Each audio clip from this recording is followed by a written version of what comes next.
Good morning everyone! Nakailang take na tayo. Hindi ako maka-tiyempo na magandang intro. Kamusta? Today is January 24, 2024. It's a Wednesday morning. Isang magandang umaga sa lahat. Mahangin at magandang umaga sa lahat. And also today is special din ng aking mother. Birthday niya ngayon. Happy birthday, Ma! And I wish you the best in life. Yan. Long life and good health lamang. Yan. So, bago tayo mag-proceed sa ating video proper, tayo ay may mga munting reminders lamang para sa mga hindi, ito sa mga followers natin, sa mga viewers natin na hindi din natapos ang video. Sasabihin natin ating mga reminders kasi normally ginagawa ko siya at the end of the video. But for the sake of those who are very busy na hindi na natapos ang video, ito na po. We are Jing Magnus Garden. Welcome sa ating garden. Sana ay ma-enjoy din nyo ang video natin today. We are located in San Francisco, Biñan, Laguna. How to order? Message nyo lang ako. I-PM nyo ako sa ating Facebook page. Ang ating Facebook page is Jing Magnus Garden. Nasa description box natin yung ating Facebook page link. Nandiyan din sa box na yan ang ating phone number. Kung wala kayong mga social media, wala kayong FB, wala kayong Messenger, wala kayong Instagram, yan, text nyo ako or tawagan nyo ako. Nandiyan yung phone number ko. Yan din ang aking number sa WhatsApp and sa ating Viber. Yan, DM nyo ako. Okay. Payments natin, GCash, Paymaya, bank transfers, remittance centers like Palawan, pwede yan. Western Union, pwede yan. And COD sa mga malalapit lamang. Location, delivery natin. We are only, we can cater only those areas na covered ng Lala Move and Tok Tok. Reminders pa, wala po tayong JRS, wala tayong LBC, wala tayong JNT, wala po tayong inter-island shipping. Delivery lamang po via Lala Move and Tok Tok. Wala pa rin tayong bus shipping pero I am working on it. Check ko lang kung paano yung proseso ng bus shipping kasi aside from na wala akong time para magpa-bus ship, hindi ko pa kabisado kung paano gagawin. Pero ipag-pray natin na sana ay ma-workout natin yung ating bus shipping. Para naman ma-cater natin yung mga buyers natin, mga followers natin na kaabot ng Victory Liner. Okay? Ano pa ba nakalimutan ko? Meron pa ba? So, okay naman siguro yan, no? Na-start na tayo. Today, bago tayo mag-proceed sa ating pag-reflex ng mga halaman, may isi-share lang ako sa inyo. Itong halaman na to ay isa sa mga mahal na halaman during pandemic. Isa siya sa mga rare na philodendron. Climbing philodendron ito. And talagang noong panahon na fineflex siya, talaga nakikipag-agawan ako kasi nga kahit mahal ko siya nabili. Nakabili ako sa kanya siguro mga 2 leaves lang, yung 2 leafer. Nabili ko ng yata 550. So now hindi na sila masyadong pinapansin kaya ipopropagate na natin kasi nagsipaghabaan na dahil nga napabayaan ko, ipopropa natin. Baba muna natin 'to iba nating mga halaman dito para magkaroon tayo ng space. Magpropa muna tayo ng halaman natin. This is Sancta Martinense. Actually, ang unang alam ko sa kanya, unang tawag sa kanya, unang dinig ko ay Sancta Martinense. May isang viewer tayo na kinurek ako. Thank you so much. Sancta Martinense daw, hindi Sancta Martinense. Okay. Ito siya ang ating thumbnail for today. Sancta Martinense. Para siyang tripartito mano. Para rin siyang 69686 pero iba siya. For sa mga experts, hindi ko alam kung anong pinagkaiba. Halos parang ng shape. Siguro siya yung pagkabilog ng dahon iba. Kasi si 69686 medyo pahaba. Si tripartitum naman medyo patulis. Ito naman medyo pabilog. Yun na lang. Doon tayo mag-settle tayo doon. Okay. Sige, daldal pa. Na?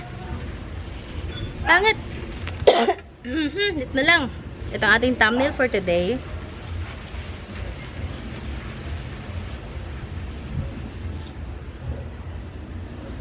Ayan, okay na yan. Mag-propagate tayo. Propagate natin to. Ikat natin. Kasi, pag hindi ko to ginawa ngayon, makakalimutan ko siya. And, hindi ko na siya magagawa. Cut tayo. Ayan. Mag-iwan tayo na isang dahon lang. Lalagyan natin to ng tukod mamaya para nakatayo siyang ganyan. Okay. So, ito yung top cut. Napabayaan ko kasi ito mga to eh.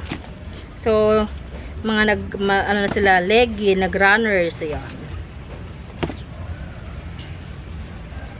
Ayan. Siguro itong dalawa magkasama na kasi pangit ang dahon ng isa. So, I have 3 cuttings na nagawa. Top cut, mid cut, dalawang mid cut. Ayan.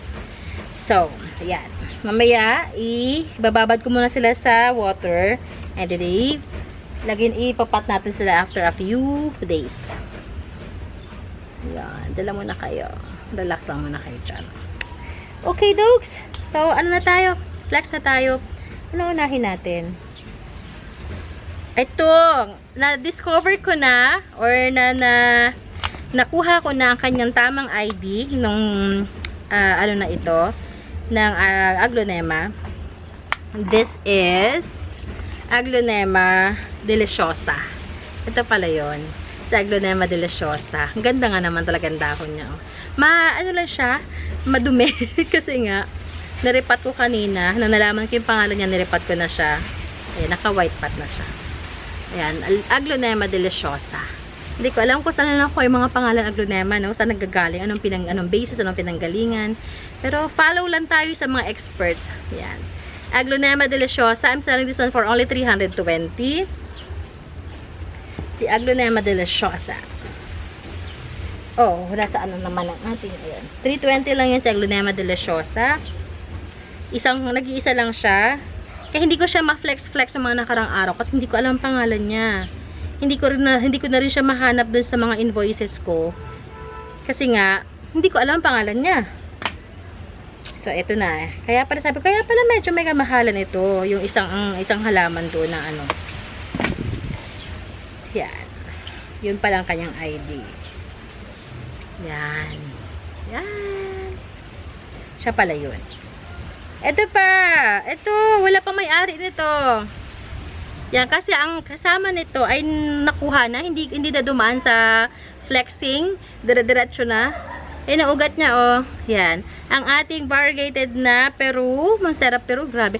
Hanggang ngayon, na-amaze pa rin ako sa kulay ni Peru talaga. Parang kasi siyang plastic. Ayun, oh. Parang plastic. Ayan, oh. Peru. Yan. This one, I'm selling it for only, sige, bigyan ko lang doon 385. Okay na to sa 385. Pa-trail na siya. Pagandahin nyo nila ng, lagay nyo ng pole para mas maganda yung kanyang pag-trail. Sabi ko, 385 na. Sige, 385 na lang yan. Ganyan na kaganda. Grabe, isda. Meron ng kakompetensya si Ronron. May napasok na dito. 4 leaves na siya. Ayan, 385 lang to. Kunin nyo na. Ayan, o. Ito yung mga papalabas yan na da. Ayan, yellowfin. Sarap to yellowfin. Kaso bawal sa akin. Etong isa pa. Tingin. Lakas ang boses ni Kuya. Ito, hindi ko rin alam ang kanyang ID. Pero ganyan siya ka-pink. Ang ganda niya. Ito naman 350 to. Nagpupas na yung kanyang sulat. Kung naluma na. 350 yan, 350. Cute din. Ito, nilipat ko to ng white pot kapag gusto nyo, ha. Kasama na sa presyo yung white pot. Don't worry. Sagot ko na yung white pot nito. Pag kinuha niya, sasabihan nyo lang ako, baka mamaya kasi, ang iba kasi, may reference sila, may sarili silang reference na mga pots. Pero kasi si white pot talaga. Kung mapapansin yung mga halaman natin, halos naka-white pot yan. Meron naman mapahalong ibang pot, pero, ayun, ibig sabihin, diba? May mapahalo mga ibang pot, pero yung mga pot na is galing sa mga, yun yung original pot ng mga halaman na binili ko. Yan. Minsan kasi nire-recycle ko din. Sayang din naman kasi. Okay. This is Choco Marble. Isa to sa mga, ay! Ano siya? Mother pala to. So, dalawang suhi. Nagsuhi na siya, oh. Yan. Oh, Choco Marble. This one is 350. Mother siya. Swerte makakuha nito. Ngayon ko lang napansin. Siguro naputol ko ang dulo nito. Hindi ko sinasadya. 350 yan. Nakailang minutes tayo. Ayan. 9 minutes na. 350. Natutuwa talaga ako sa ngayon. After ko maayos yung garden natin, natutuwa talaga ako every time mag-film. Kasi hindi na ako nahihirapang mag-ipon ng mga halaman, mag-collect ng mga halaman na gagamitin natin sa ating video. Kasi alam ko na kung saan sila dadampuntin. Per category na sila. Meron mga halo-halo. So, ibig sabihin yung mga naghalo-halo na yan is meron silang isa o dalawang magkaka-species. Pero yung magkakapareho ng type, magkakasama na talaga sila. Like aglonemas, mga bilitay, magkakasama na sila sa isang area. Okay. Naka-recover na agad ikaw This is Melano, tagdi 350 per pot. Yan. Same lang. I-same price na natin. 350 per pot. Ito pot 1. And then pot 2. Meron ako available na 4 pots. Same price lang, 350. Okay? Para wag na tayo magkalituhan pa. Naka-clear pot na siya. Okay. Isa sa mga favorite ko din, si Variegated Burl Marks. Ayan ang kanyang var. Yan ang mga variegations niya. Alam ko hindi pala. Hindi ko pala nilabas yung malaki. Pinicturan ko lang kanina siguro. O yeah, pinicturan ko nga lang. And variegated Burl Marks. This is 230 lamang. 230. Meron ako mas maliit pero mas maganda ang var. Bigyan natin ang presyo sa pot. 230. Ay. Meron ako mas maliit, hindi pala maliit, hindi siya lush.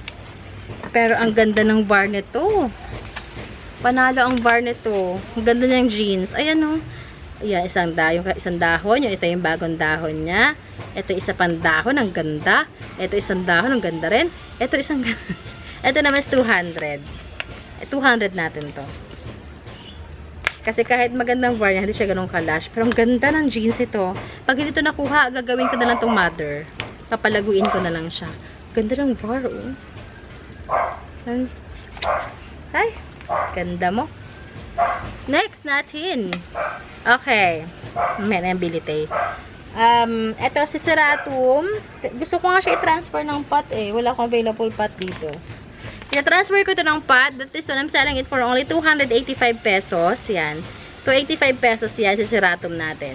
Pero ililipat ko siya ng white pot, ha? Para pagdating sa inyo, naka-white pot siya. Lakas ang hangin! Ayun na! Malakas ang hangin. Okay. Next natin ay, ito. Nag-iisa lang to. Si Kensoy Fern. Kensoy Fern, ayan. Kung gusto nyo ilipat ng white pot, sige, sabihin nyo lang ako. 250 naman to. Kensoy Fern, 250. Saan ka nakuha? Sige, lipat ka doon. Balik kasi yung pinanggalingan. Okay. Okay, si Billy na lang tayo para pwede ko na ibalik si Billy Tay. Naglabas ako ng dalawang size ng Billy Tay. Itong ating large. Yung 150 natin, meron siyang 4 going 5 na dahon. Yan. So, naghahanap ng Billy Tay. So, ito yung pinakang bago niyang dahon. May papalabas na siya. 150 ito. Yan, yan siya. Meron akong available na dalawang size na ganito, 150. So, yan. And, another size, yung ating medium size. Medium size ito. Medium, pero mother siya. Ayan Yung mother yan Ayan. This one, 650 naman to. Ayan siya. Ito yung kanyang suhi, dalawa. Yan. Tatlong size pala. Ay, hindi ka pa ready. Huwag ka munang umeksena. Binaba ko lang pala siya. Pero hindi siya kasama sa i-reflex natin. Ayan. Dito muna kayo. Masaya ang ating mga bilitay dito sa area nila. So, hindi ko sila papakaalaman dyan. Stay put lang kayo dyan. Magpaganda kayo lalo. Ikaw din. Balik ka doon. Magpalakas ka. Kasi hindi ka pa ready. Bawasin. Tanggalin natin yung dilaw ng dahon. Kasi lang agaw lang ito ng energy Hindi siya nakakaganda. Okay. Okay. Yung ating Black Billy,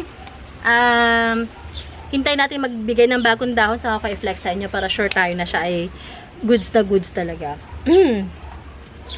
Okay. Next natin ay naglabas ako ng 2 at 3 Calathea. Ito si Maria, 340. Si Maria, 350. 350 Maria. Maria. Ganda ni Maria. Maria. Okay. Isa pa, ito ay ano, Burle Marx yata ito. Ito isa sa mga rare na mga Calatayas before. Ang unang labas nito, ang presyo niya ay nasa 1.5. Yan, 1.5. So ngayon, binibigay ko lang to sa inyo ng 85 pesos na lang. 85 pesos. Yan, meron akong dalawang pots available, pero so far itong pinakamaganda. 85 lang to. Yan, lipat nyo na lang. Hindi kasama white pot sa 85. Ha, lugi na. Lugi na ang hardinera niya pagkasama white pot. Kayo na mag white pot. Okay. Isa pa, last natin is yung Orbifolia. Yan, isa to sa mga wishlist ko na Calatayas before. Si Orbifolia. Ang ganda, no? Multiple stems in a pot. Yan. This one, I'm selling it for only 385 pesos. Orbifolia, 385. Sulatan kita kasi ang kanyang tag price is sa ilalim ng pot, hindi pansinin. Orbifolia 385. Yan, maganda tong pang indoor kasi si Calathea po ay ayaw ng maraming araw, mas gusto niya ng tahimik na buhay. Mas gusto niya ng malilim and water, malilim and water, yan ang gusto niya. Ayaw nila ng nasisikatan ng araw. May ano sila, ang kanilang tag dito, kanilang light requirements is ano lang, low lang. Okay. Alright. Ito. Ang swerte makakuha nito. Kasi ang ganda ng kanyang dahon. O, yung bagong labas sa dahon. Tsaka malaki yung puno niya. And this is Golden Calkins. This is for only 320. Golden Calkins, 20. Ayan, ang kanyang mother na dahon. Ito yung bago niyang dahon. Ito yung papalabas yung dahon. Ayan, papalabas siya. Okay. Last pot na tayo. Last pot na... Ay, hindi. Bakit hindi ko na-flex ito? Ito gusto ko flex ko pala sa inyo. Ito yung dumating ko kahapon. Ayan, nakalimutan ko. Sabi ko na, pag hindi ko na isama. Ayan, si ating Red Deliciosa na croton. Ganda. Ito yung bagong dating ko kahapon. Dilipat ko lang siya ng pot. Yan, transfer ko lang ng pot. Red Deliciosa na croton. Ganda, no? Meron kasi tayong Green Deliciosa. This one I'm selling it for only 385 lang. Oy, teka, magkano bili ko sa'yo? Oh, hayaan mo na, sabi ko na. 385. Mabigat ito, ha? Mabigat siya. Maganda itong pang display sa loob na, hindi pala sa outdoor pala to. Sa may ano lang, may entrance ng bahay nyo. Gusto nito ng araw, ha. Yung mga crotons gusto ng araw. Basta yung mga colors na ganyan. Yan pinuntahan namin sa Pagbilao, Quezon, yung isang beach resort doon. Ang puro crotons ang kanyang landscape. Parang gusto ko manghingi ng cuttings. Naano lang ako ng hiya. Tunubuan ako ng hiya. O yan. O, Deliciosa Croton. Red Deliciosa. Yan, 385. Okay. Meron din tayong Black Ginger. Yan, Black Ginger natin. This is 420 naman. Black Ginger is 420. Rare Ginger, 420. Isa lang to. So, kung ayaw nyo, akin na lang. At papadamihin ko siya. Ito yung mga hinahanap na mga manggagamot. Si Black, itim na luya. Sa Tagalog pa. Ang itim na luya. Pag hindi nyo kinuha, akin na lang to. Papadamihin ko na lang siya. Kasi bibihira ako makahanap ng ganito. Black Ginger. Okay, ito na talaga. Last part na talaga tayo. Okay, ito okay na siya kasi tumayo na. Yan, tumayo na. Ako nag-top cut nito. Ito yung magandang kanyang variegations. Ito talaga si si Paraiso Verde. Yan talaga yung philodendron na napansin ko na kahit saan mo siya ilagay, hindi nagbabago variegations niya. Tuloy pa rin pagganda ng variegations niya. Yan. This one, I'm selling it for only, sige, bigyan ko lang sa inyo ng 285 pesos. Ako lang sa nag-top cut. So, bali, ang binayaran nyo lang sa akin ay pole at pot. Yan. Okay? Sabi ko? 285. Sige, go sa 285 yan. 285 pesos lang. Sige. Just for today. Kasi pa nagdumami ang dahon yan, babaguhin ko ang presyo niyan. 285. Ganda ang kanyang ano. Yan. KKK. Alright. Kasi pinipwesto ko yan dito. Dito siya nang galing. Teka. Ayan. Pero hulog. Ayan. Diyan siya. Tingnan naman sa likod ko. Ang laki-laki, oh. Ayun, oh. Ayaw ba nito? Itatapkat ko na ito pag walang kumuha nito. O, dyan lang muna siya. Backdrop ng likod natin. So, that's our plans for today. Sana meron kayo nagustuhan. And sa mga gustong bumili, yan, sa description box naman natin Facebook page link. I-message nyo lang ako. You're very much welcome na mag-ipon ng order. Basta bayaran nyo lang po. And we will deliver it the time na you feel na sulit na yun yung shipping fee. Like, kayang i-handle ng lalamove nyo. Per isang trip na lalamove natin yung 4 to 5 pots na medium size. Pag maliliit, medyo madami ng konti. Sabi ng mga 7 pots, maliliit. Pag mga big pots naman, siguro mga 2 to 3. 3, ganyan. 3 to 4. Yung 4, medyo, ano na yun, siksik na talaga yun.